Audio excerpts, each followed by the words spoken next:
نہ صرف یہ کہ تمہارا خالق بلکہ تم سے پہلے جتنے بھی انسان دنیا کے اندر آئے وہ سب کا خالق ہے. اور عبادت کیوں کرو؟ لعلکم تتقون، تاکہ تمہارے اندر کچھ تقوی پیدا ہو جائے. روزے کی بات ہوئی تو یہی کہا کہ یا ایھا الذین آمنوا کتب علیکم الصیام کما کتب علی الذین من قبلکم لعلکم تتقون. اے ایمان والو، تم پر روزہ فرض جس طرح تم سے پہلے لوگوں پر روزہ فرض تھا. کیوں فرض کیا ہے؟ لعلکم تتقون، تاکہ تمہارے اندر تقوی پیدا ہو جائے. یہاں عجیب بات میں نے اس لیے کہی ہے، اللہ نے یہ نہیں کہا کہ اللہ کہ تم میری عبادت کرو جنت میں جاؤ، عبادت کرو جہنم سے بچا لیے جاؤ گے. حالانکہ عبادت کا مین مقصد تو یہی، مرکزی مقصد تو یہی ہے نا، انسان جنت میں چلا جائے اور جہنم سے بچ جائے. اللہ نے یہاں وہ مقصد بیان نہیں کیا. اللہ نے کہا لعلکم تتقون. کیوں کہا لعلکم تتقون؟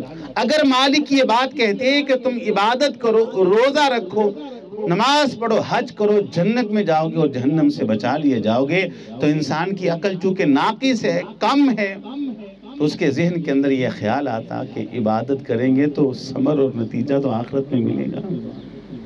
اللہ نے اتنا بڑا صلہ بتا دیا، نتیجہ بتا دیا کہ لعلکم تتقون، تمہارے اندر تقوی پیدا ہوگا. اور یہ تقوی وہ چیز ہے جس سے تمہاری دنیا بھی بہتر ہو جائے گی، آخرت بھی بہتر ہو جائے گی. دنیا کس طرح بہتر ہوگی؟ بے شمار اس کے دلائل اور بے شمار اس کی وہ آیات اور احادیث موجود ہیں، لیکن ایک آیت میں آپ کے سامنے پڑھ کے بات کو پھر آگے بڑھاتا ہوں.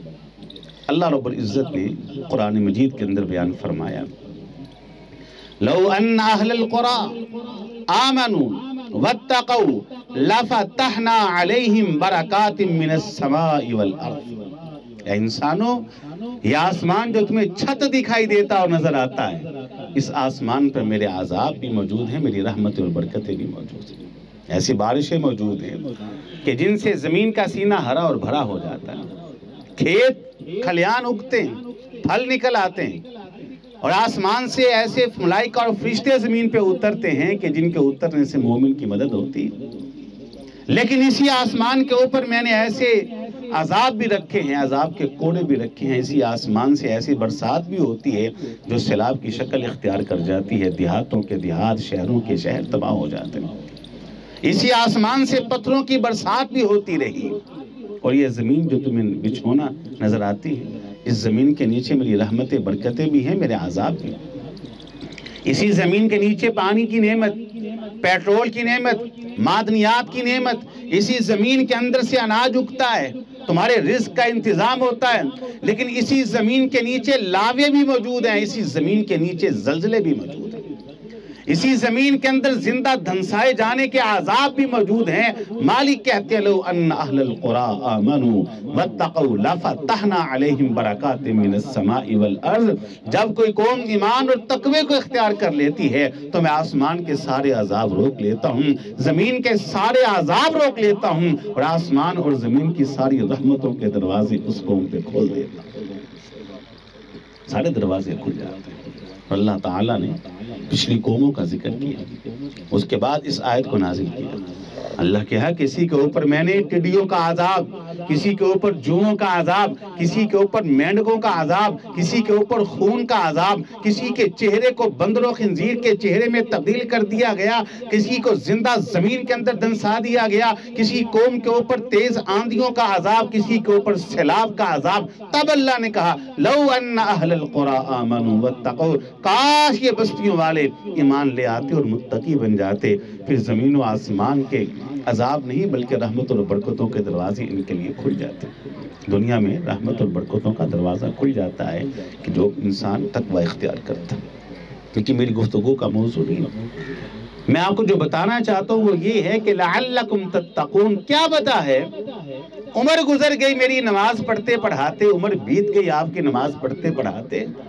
جو 60 سال کے ہیں 50 سال تو ہو گئے روزہ رکھتے ہوئے، جو 50 سال کی عمر کے ہیں 40 برس تو ہو گئے روزہ رکھتے ہوئے، جو 40 کے ہیں ان کو 30 سال تو ہو گئے روزہ رکھتے ہوئے، جو 30 کے ہیں 20 سال تو کم از کم روزہ رکھتے ہوئے ہو گئے.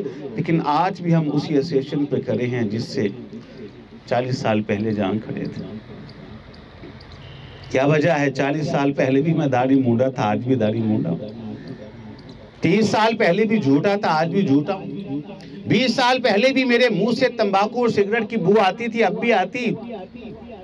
50 سال پہلے بھی میں باغی اور نافرمان تھا، آج بھی میں باغی اور نافرمان ہوں۔ کوئی روزہ مجھ کو نہ بدل سکا، کوئی سحری مجھ کو نہ بدل سکی، کوئی افطاری مجھ کو نہ بدل سکی، کوئی واز مجھ کو نہ بدل سکا، کوئی نماز مجھ کو نہ بدل سکی، کوئی سجدہ کوئی رکوع مجھ کو بدل نہ سکا، قرآن کی کوئی آیت مجھ کو نہ بدل سکی، کوئی حدیث مجھ کو بدل نہ سکی۔ اس کی وجہ کیا ہے؟ لعلکم تتقون۔ میں نے روزہ تو رکھا ہے، لعلکم تتقون، تقوی کی بنیاد پہ نہیں رکھا۔ نماز تو میں نے پڑھی ہے، لعلکم تتقون، اس بنیاد کے اوپر نہیں پڑھی۔ میں مال تو اللہ کی راہ میں خرچ کرتا رہا، لیکن لعلکم تتقون، جو عبادت کا مقصد تھا، میں اس مقصد کو بھول کے سب کچھ کرتا رہا۔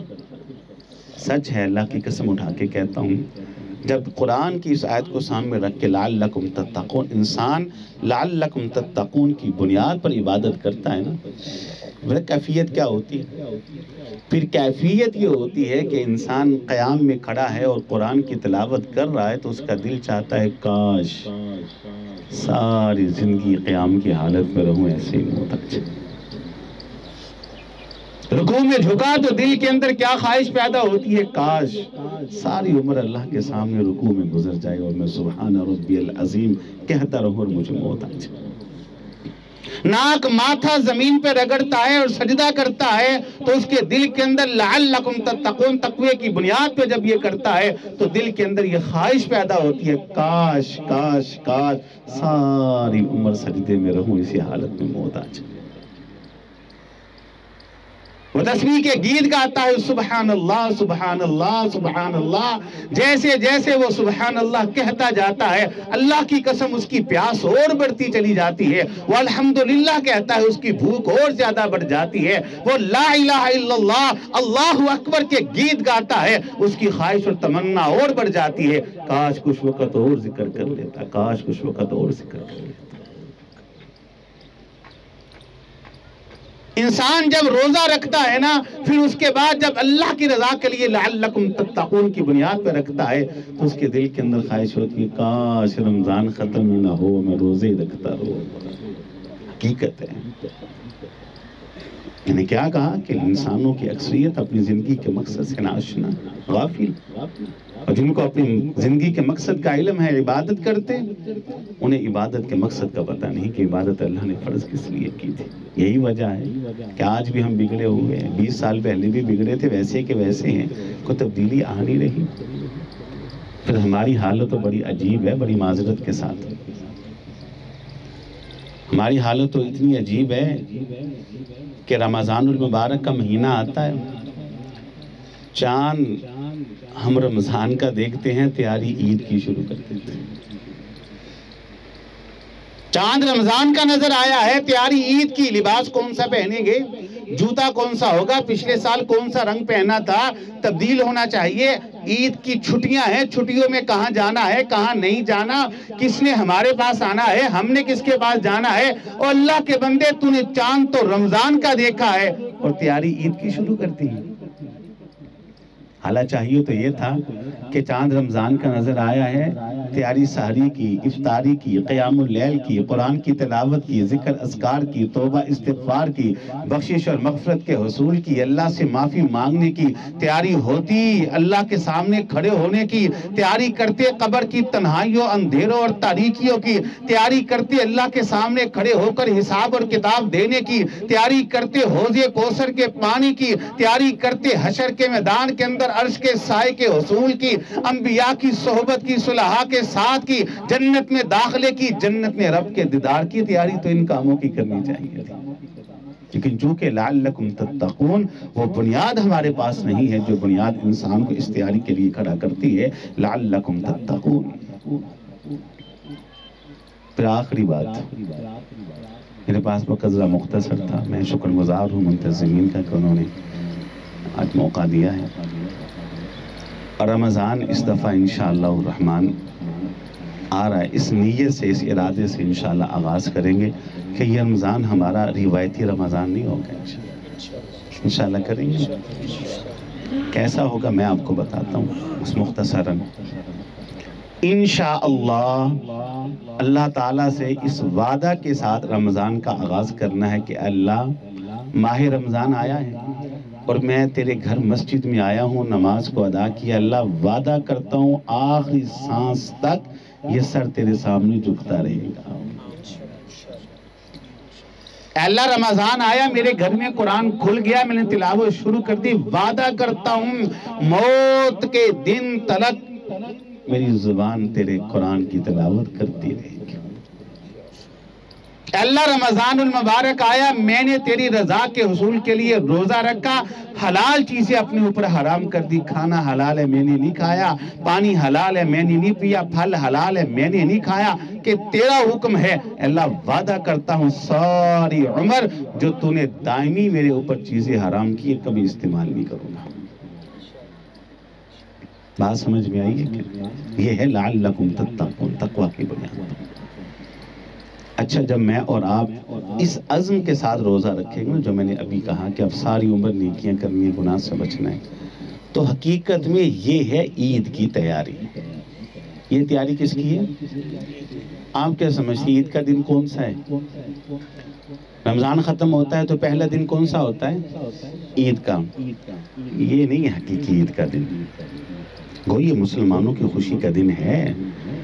اسلام نے ہم کو 2 عیدیں دی ہیں، عید الفطر، عید الاضحیٰ، لیکن اصل عید کا دن یہ نہیں۔ اصل عید کا دن کون سا ہے؟ اصل عید کا دن وہ ہوگا جب مالک اعلان کریں گے کہاں ہے روزے دار، کہاں ہے تہجد گزار، کہاں ہے زکوٰۃ اور مال میری راہ میں خرچ کرنے والے، کہاں ہے میری رضا کے لیے حلال کو اپنے اوپر حرام کرنے والے اور حرام کو ہمیشہ کے لیے حرام کرنے والے، قرآن پڑھنے والے کہاں ہیں، ذکر اذکار والے کہاں ہیں، اعمال صالحہ کرنے والے کہاں ہیں؟ آئیں، میں نے ان کی ساری نیکیاں قبول کر لی، جنت میں چلے جائیں، جنت میں جائیں گے۔ پہننے کے لیے حریر و ریشم کی پوشاکیں، خدمت کے لیے غلمان، رفاقت کے لیے جنتی عورتیں اور حوریں، رہنے کے لیے سونے چاندی کے اینٹوں سے بنے محلات، پینے کے لیے دودھ کی نہریں، شہد کی نہریں، شراب طہورہ کی نہریں، پاک صاف پانی کی نہریں جاری کر دی جائیں گی۔ اللہ پوچھیں گے جنتیوں دل میں کوئی خواہش تمنا آرزو ہے تو بتاؤ۔ جنتی اعلان کریں گے اللہ جنت کی نعمتوں نے ہر خواہش کو پورا کر دیا، ہر تمنا کو پورا کر دیا، ہر آرزو کو پورا کر دیا۔ مالک کہیں گے جس اللہ کے لیے روزہ رکھتے رہے اسے دیکھنا نہیں، جس اللہ کے لیے نمازیں پڑھتے رہے اسے دیکھنا نہیں، جس اللہ کے لیے تقوی اختیار کر کے حلال و حرام کی تمیز کرتے رہے اسے دیکھنا نہیں۔ پردے ہٹا دیے جائیں گے، وجوہ یومئذ ناظرہ الی ربہا ناظرہ، سارے پردے ہٹا دیے جائیں گے، رکاوٹیں ختم کر دی جائیں گی۔ اہل ایمان اپنی نگاہوں سے اللہ کا دیدار کریں گے۔ جب جنت میں جا کر اہل ایمان اپنی آنکھوں سے اللہ کا دیدار کریں گے، اصل عید کا دن وہ ہوگا، اصل خوشی کا دن وہ ہوگا۔ تو میں نے جو درخواست کی ہے نا کہ رمضان اس ارادے اور عزم اور اس نیت سے گزارے، تو جو اس نیت ارادے سے رمضان گزارے گا اصل کے اندر وہ حقیقی عید کی تیاری کر رہا ہے، اللہ کے دیدار کی۔ تو حضرات، آج کے اس نشست کا مختصر سا خلاصہ یہ ہے کہ انسانوں کی اکثریت اپنی زندگی کے مقصد سے ناآشنا ہے کہ انسان کی زندگی کا مقصد کیا ہے، اور جن لوگوں کو اپنی زندگی کے مقصد کی آگاہی ہے کہ اللہ کی عبادت، تو وہ عبادت کے مقصد سے غافل ہیں۔ یہ غفلت ہمیں دور کرنا ہوگی۔ تو اللہ تعالیٰ سے میں اس دعا کے ساتھ اور منتظمین کے شکریہ کے ساتھ اپنی دعا کو خط پر مکمل کرتا ہوں، اپنی بات کو خط پر مکمل کرتا ہوں کہ مالک تیرے اس گنہگار بندے نے جتنی باتیں بھی کی وہ آپ کی توفیق اور آپ کی مدد سے کی، اس میں جو حق ہے، سچ ہے، سمجھ کے عمل کی توفیق عطا فرما، اور جو غلطی اور کوتاہی ہے درگزر کرتے ہوئے اصلاح کی توفیق عطا فرما۔ وآخر دعوانا ان الحمد للہ رب العالمین۔